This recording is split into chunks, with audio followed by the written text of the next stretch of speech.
replacement surgery, had some complications, and they are probably saying some goodbyes today. So please keep Jared and his family in thoughts and prayers. I will ask Elaine Raven to start. You are already here to the front. I'll let her lead us in prayer. Good afternoon. Kyle Wallace isn't here unless he's come in recently. And when I saw this prayer, I thought about him because he recently, R.L. Pope, did a series of lessons on the fruits of the Spirit. So I found his prayer and I thought of him, and so this is the prayer I'm going to use today. So let's bow our heads.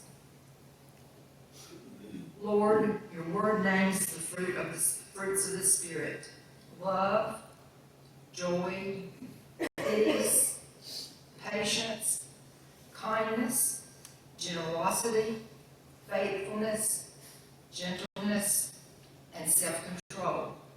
Help us to carry these within us. Help us to employ them.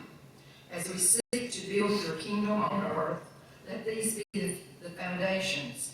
Let us create a world full of its love and joy and peace and patience and kindness, generosity, faithfulness, gentleness, and self-control. We acknowledge this work begins within us, then expands outward to our friends and family, then into our communities, and then beyond. In this practice, we name our intention to live into these values. We commit ourselves to the work. We see the possibilities for ourselves, our families, our communities, our countries, and our planet. Grant us strength, grant us peace. Amen.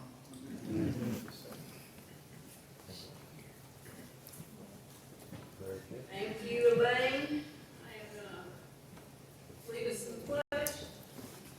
I pledge allegiance to the flag of the United States of America and to the republic for which it stands, one nation, under God, indivisible, with liberty and justice for all. I did not. I felt good to see if Tom was here today. Look at Tony making his way up. I'm the new Tom Smith. You wish.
He's a respected member also of the small business.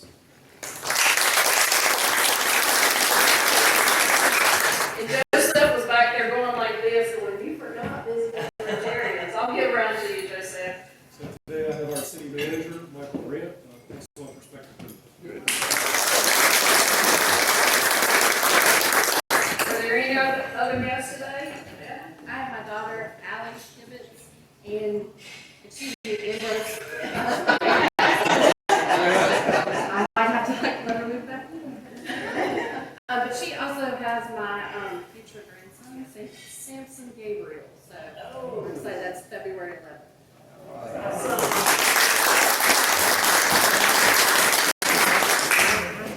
Do we have any other guests? Joseph, do we have any visiting Rotarians? We have no business there.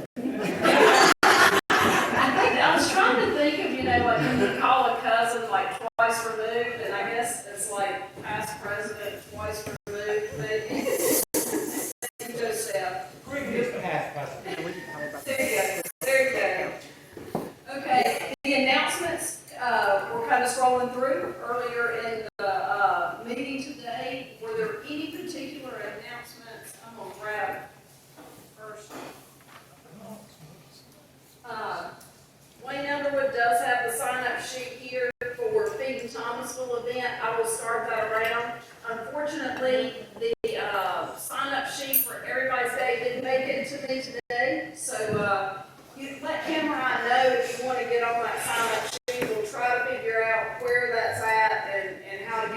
everybody plugged in on that. And I'm gonna start the theme Thompson side.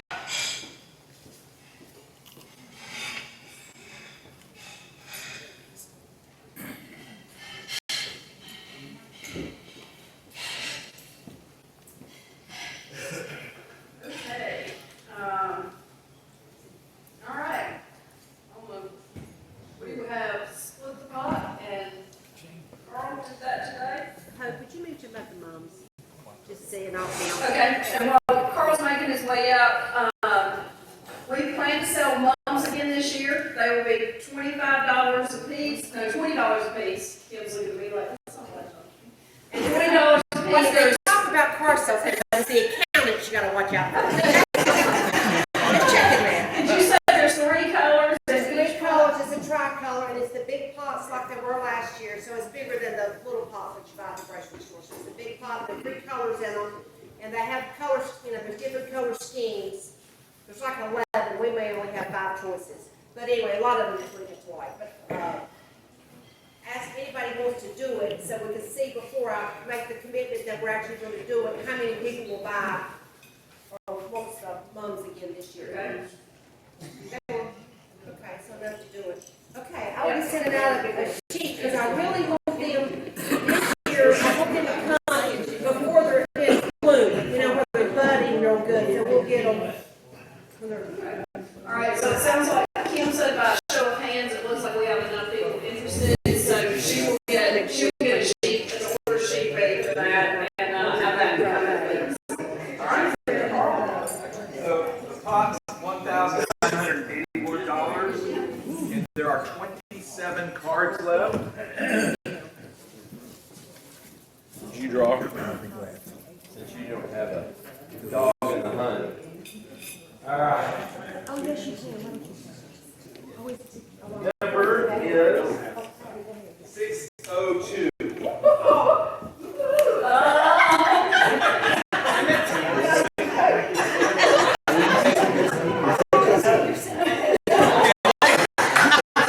They split their tickets up, and she ended up getting one of Hope's tickets. But you didn't get Hope's. Keep it okay. All right. Getting close. Well, we can go up there. The microphone can hear you.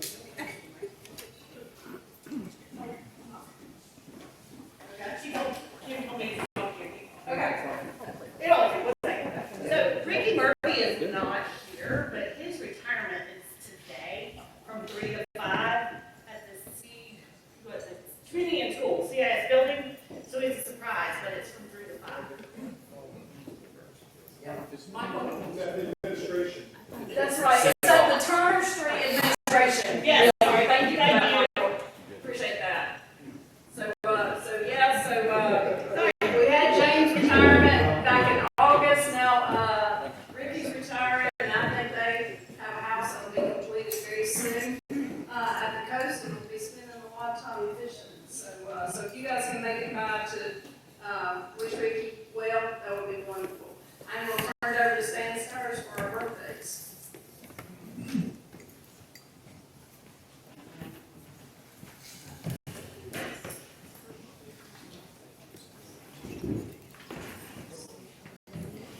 Thank you, whatever president you are.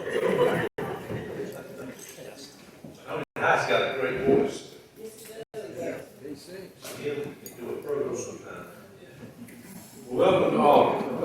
Beautiful time of year. Hang on to those warm breezes while we can. And look forward to the October skies because they're coming. It's a great time of year.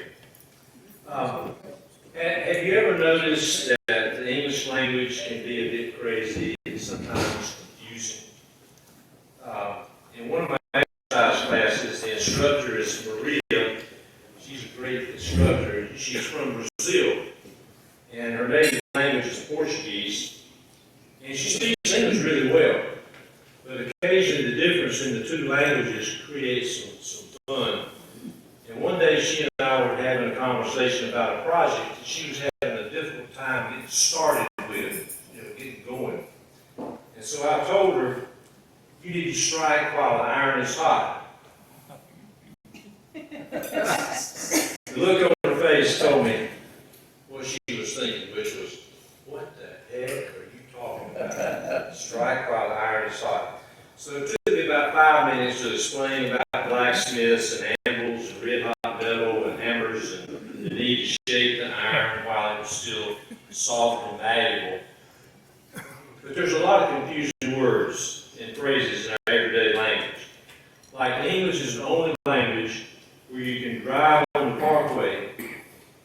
but you park in the driveway. Your fingers have fingertips, but your toes don't have toe tips, but you can tiptoe, but you can't tip finger. And when you transport something by car, it's called a shipment, but when you transport it by ship, it's called cargo. And what's the deal with all animals? The elephant in the room, going cold turkey, hold your horses, getting somebody's goat, getting ducks in a row, running around like a chicken when you get cut off. We got monkey business, we got sacred cows. Every once in a while you got a bull in a china shop. And what does it mean to bite the dust? Or burst at the seams? And is it a fat chance or a slim chance that you have went into drawing here? And why did Elvis leave the building? And we're continually coming up with new phrases just to confuse us even more. One of the words we're hearing a lot now is weaponize. Weaponize the Department of Justice, weaponize the court system. Please don't use that term. Lord knows we have enough trouble with the weapons we have. We don't keep creating more. And one that I hear more than anything else in 2023 is, it is what it is. It is what it is. And my question is, what is it is what it is? Will somebody answer that? Will it take time? 3M started that saying. We could go on, and we just touched the tip of the iceberg. But we'll save some of that for later. But there's two words that certainly are hard to understand. Happy and birthday. Which is exactly what we want to say to Cameron Marston and Ray Morton and Mary Jane Ackerman and Roger Bryant, Christy Heggie, and Kyles Wallace were here, we say to him too. In fact, if those of you who are in that group will stand. How about Jim Hudson? Jim Hudson. Jim Hudson. Yeah, he's up there. Oh, on the 30th, you slipped it at the very end of the meeting now. Snuck it in there. Happy birthday, Jim. Thank you. Tony, where are you? Right here. Let's just listen to him with Nancy's fine hill.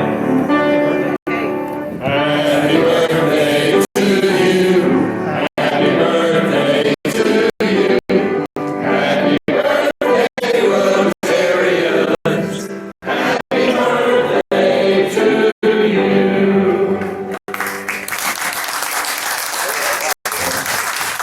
Hey, Tony did such a good job, we're gonna do Linda B next week.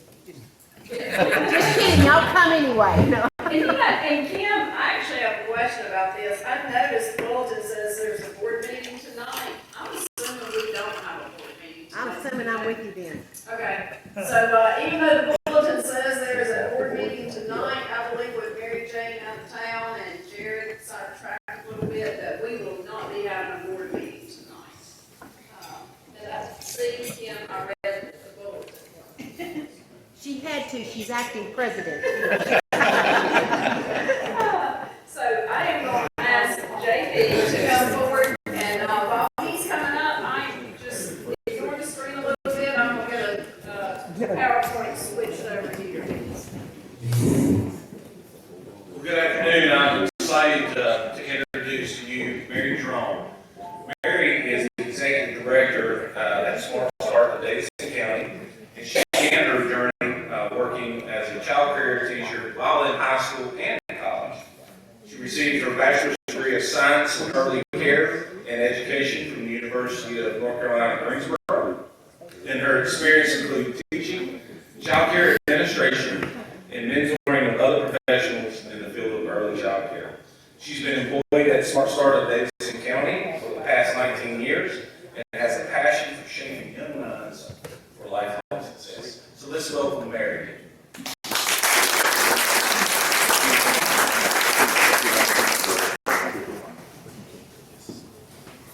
And Mary, I think you will be able to hit the right arrow key or just tap on the touch screen part. Okay, slides to move. Okay. Thank you so much for having me today. I am going to provide a little bit of information regarding the importance of early literacy starting at birth. All of our programs at Smart Start of Davidson County builds the foundations for early learning. So everything we do is to prepare that child to get ready for kindergarten. So what is early literacy? Early literacy is what children know about reading and writing before they actually learn to read and write. It's not teaching reading per se, but it's drilling, and it's not drilling, and it's not using flashcards. But it's laying that concrete foundation of those pre-reading skills that have so they have the necessary skills to develop for developmentally when they're ready to read. So when children are born, their brains are starting to develop.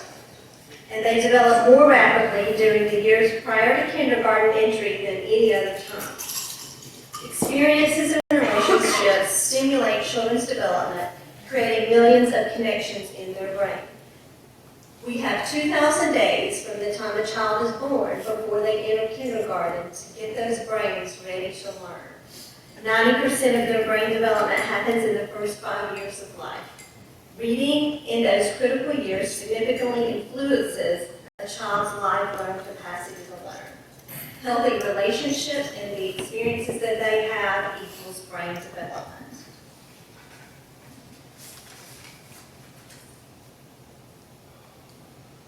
When babies and toddlers hear words and language from caring adults, their brains develop the important connections needed to learn how to read. Studies show that children whose parents and caregivers regularly talk and read with them develop larger vocabularies, becoming better readers, and do better in school. Gaps in vocabulary begin to appear as early as 18 months. By the time the children are 3 and 4 years old, their vocabulary, attention, and general knowledge are predictors of their 3rd and 4th grade reading comprehension. 3rd grade reading ability is one of the best predictors of high school graduation. I did a little bit of research before when I was doing this presentation to kind of see what our end of grade reading scores look like in the county. So I looked at Thomasville City, Lexington City, and Davidson County schools. And this was overall all ages from the time they have their end of grade, which is usually 3rd grade, up through high school. And 50% of children in our county were not reading on grade level. And this is statistics based on 21-22 school year, which is shocking, which means we need to start earlier to prepare them to be better readers.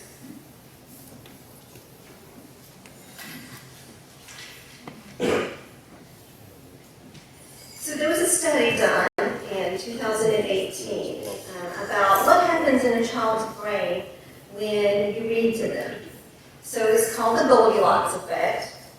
And children ages 3 and 4 were put in an MRI machine and their brain was scanned with different modes of storytelling. So one was audio story only, one was an animated cartoon, and one was an illustrated storybook with audio in it. And so what they found is when a child was presented with an audio story only, that their language networks were working in their brain, but there was less connectivity overall. And they were less straining to understand what was happening with just words. When they were presented with an animated cartoon, there was a lot of activity in the audio and visual perception areas of the brain, but not a lot of connectivity among various brain networks. In other words, the animation was doing all the work for the child. They were just trying to figure out what it all meant. And then when they were presented with illustrated storybook with voiceover audio, they found out that there was more connectivity between all the networks in the brain: visual, imagery, language, and default mode. But what they also mentioned in the study was what was missing in all of these other components was that they didn't have the connection between a caregiver and someone reading to a child. They didn't have that social emotional connection with them. And so they also didn't have those questions that you can ask when you're reading to a child to extend the child's learning, like, what's going to happen next, or how did the dog get over there, those kinds of questions. So those are just a little study that I thought was interesting to show different modes of reading. And nowadays, when we are hooked to our phones all the time, we need to take time, just 15 minutes a day, just to read to a child. So what can we do to help parents support early literacy? We can build the parents' awareness of the 5 foundational areas of early literacy. One being print awareness, where they're learning about the book, the beginning, the end, the middle, who wrote the book, and that's an author, and who drew the pictures, and that's the illustrator, and that words on a page mean something. Phonological awareness is syllables in words and rhyming and catchy phrases. Early writing, we know that when children start to write, they make just marks, and then as they progress in their writing stages, they then form into circles and shapes, and then they turn into letters, which form words. And then our letter knowledge is just knowing what the alphabet is, and that they make sounds, and then make words and sentences. And then language development is very important. When you read to a child, you're introducing words to them that they may not know, or words that they may not hear in everyday conversations. When my children were little, we read a story that was The Napping House, and in that book, they talk about snoozing or dozing. Well, those aren't words that we would use in our house, but my children learned that that was different words for the meaning of sleep. So that also increases their vocabulary to learn more words. This is a chart that just describes milestones of early literacy development. So from newborn up to age 5. And it talks about what your child is doing and what your child is saying and learning, and then how a parent can help increase their vocabulary and language and reading skills. So how can parents work on those 5 foundational areas? Shared reading, bonding with the child, building vocabulary, background knowledge, and learn how to hold books and turn pages. Make marks and scribbles, draw, and tell stories. And when a child draws a picture, asking them, tell me about your drawing, and then writing down what it actually says, what they say, so they know that the words relate to their picture. Talk and build vocabulary, background knowledge, words and context. Sing, listening skills, hear rhymes and patterns. And most importantly, play. We also need to provide easy-to-use supports for parents. So talkingisteaching.org is a website that provides tips and easy for them to understand language. We printed some posters like this one on the screen that you're going to see, and we placed them in areas where we found that children and parents would be waiting together in doctor's offices and things like that. And this just gives them a topic, and then it gives them a few tips of how to ask questions. Talking is teaching. Talk, read, sing. This video, and I hope it plays, is a popular video that has been circulating to the social network. And it's a father and a son having serve and return conversation back and forth. And what I want you to watch is watch the child interact with his father doing this.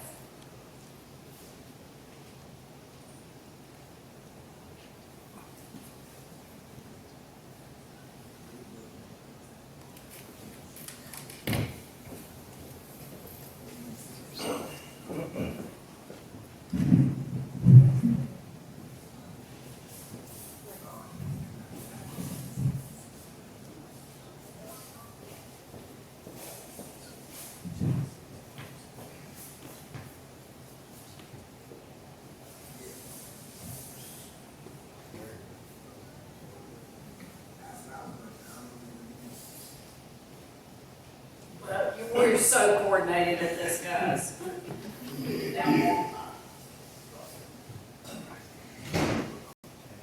How many educators?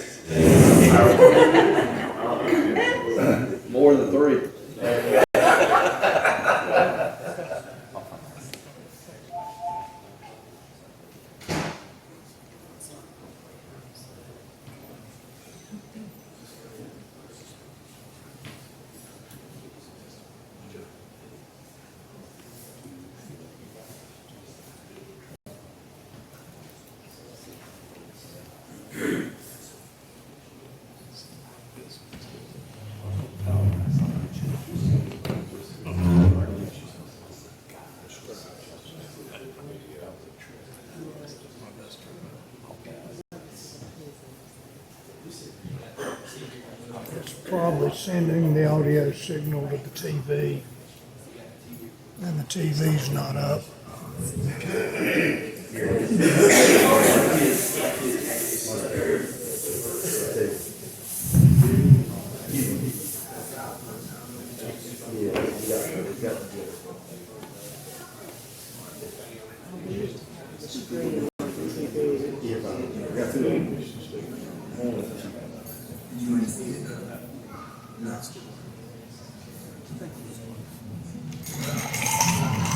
Oh, not this. Yes. I was like, I don't know what you're in that seat, but then this up this side. Exactly right. Oh, yeah.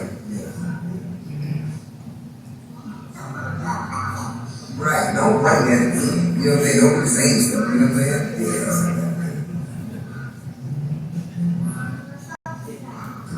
Yeah. Like, go somewhere else with that, don't bring it, you know what I'm saying?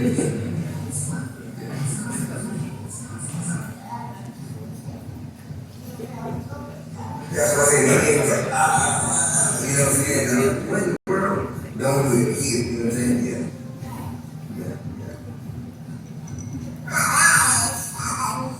Really? I got the same way. You think about it like, oh, that's crazy. Right.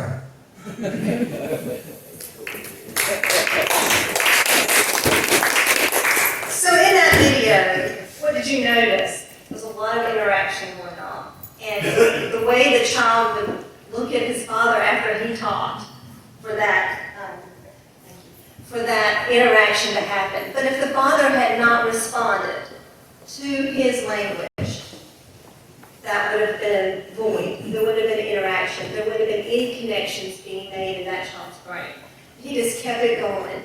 And there was probably over 1 million neuron connections that were happening during that one conversation.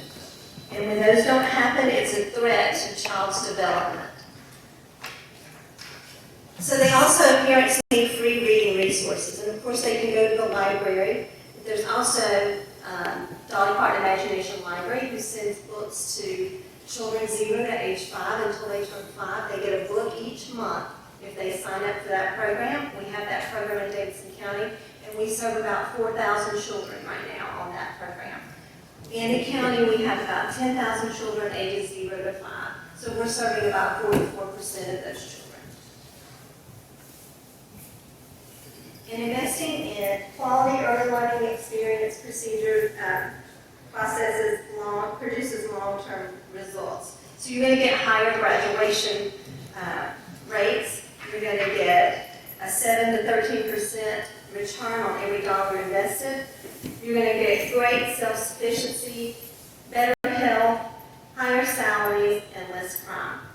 When children experience high-quality learning experiences, it gives them protective factors that help them overcome toxic stress later on in their life and makes them more resilient to be able to be successful learners. Thank you.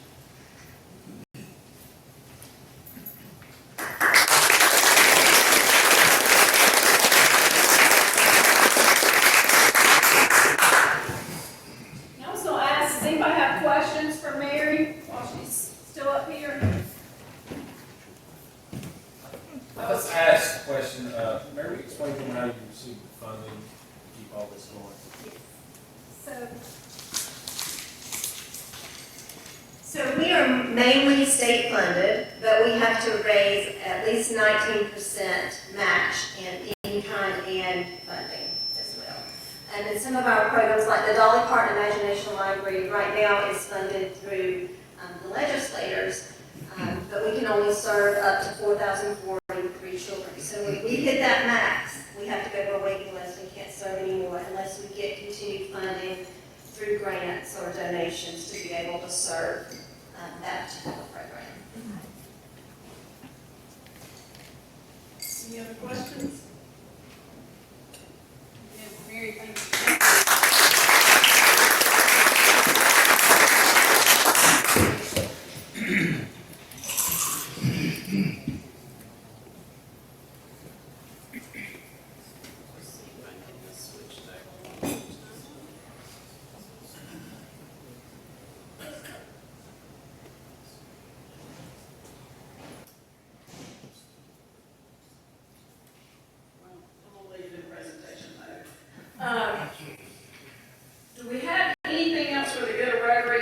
mention, our, the youth athletic sponsorships in just a second, but did anybody else have announcements?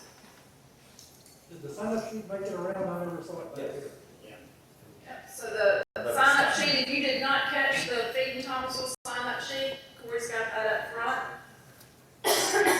And then on your tables, Corey has put information about the youth athletic sponsorships that they're doing through Thomasville Parks and Rec. They're bringing this back. This is something that you guys did years ago, right? Yes. And we haven't had sponsorships available. I mean, I'll never forget Billy Freeman. This is the first time I really knew Rotary sponsored a youth team.